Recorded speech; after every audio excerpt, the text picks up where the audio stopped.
السلام علیکم دوستوں، اگر آپ کو میری ویڈیو اچھی لگی تو پلیز میرے چینل کو لائک شیئر سبسکرائب ضرور کریں۔ کہانی عادتیں نسلوں کا پتہ دیتی ہے۔ ایک دفعہ کا ذکر ہے کہ ایک آدمی بادشاہ کے دربار میں نوکری کی طلب کے لیے حاضر خدمت ہوا۔ قابلیت پوچھی گئی تو کہا گیا حضور سیاسی ہوں۔ عربی میں سیاسی کو افہام و تفہیم سے مسئلہ حل کرنے والے کو کہتے ہیں۔ بادشاہ کے پاس پہلے ہی سیاستدانوں کی بھرمار تھی تو اسے خاص گھوڑوں کے استبل کا انچارج لگا دیا گیا جو حال ہی میں فوت ہو گیا تھا۔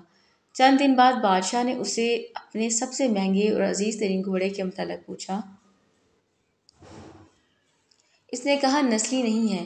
بادشاہ کو تعجب ہوا اور جنگل سے سائیں کو بلا کر پوچھا تو اس نے کہا گھوڑا نسلی ہے لیکن اس کی پیدائش پر اس کی ماں مر گئی تھی اور اس کی پرورش گائے کے ساتھ ہوئی تھی اور گائے کا دودھ پی کر بڑا ہوا ہے۔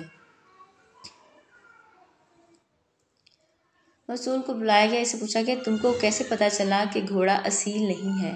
اس نے کہا جب یہ گھاس کھاتا ہے تو گایوں کی طرح سر نیچے کر کے کھاتا ہے جبکہ نسلی گھوڑے منہ میں گھاس لے کر سر اٹھا کر کھاتے ہیں۔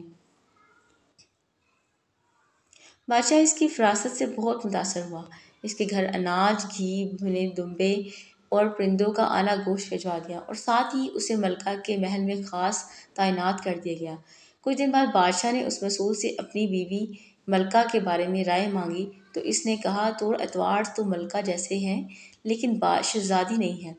بادشاہ کے پیروں تلے سے زمین نکل گئی، حواس بحال کیے اور اپنی ساس کو بلا بھیجا۔ ساس آئی تو سارا مسئلہ اس کے سامنے رکھا تو ساس نے کہا کہ آپ کے والد نے ہماری بیٹی کی پیدائش پر ہی ہم سے رشتہ مانگ لیا تھا لیکن ہماری بیٹی پیدائش کے 6 ماہ بعد ہی فوت ہو گئی تھی تو ہم نے آپ کی بادشاہت کے ساتھ قریبی رشتہ بنانے کے لیے کسی کی بیٹی کو پالک گود لے لیا تھا اور بعد میں پھر اس کی آپ سے شادی کرا دی تھی۔ بادشاہ نے فوراً مسول کو طلب کیا اور پوچھا کہ تمہیں کیسے پتہ چلا کہ یہ شہزادی نہیں ہے؟ اس نے کہا اس کا خادموں کے ساتھ سلوک جاہلوں سے بھی بدتر ہے۔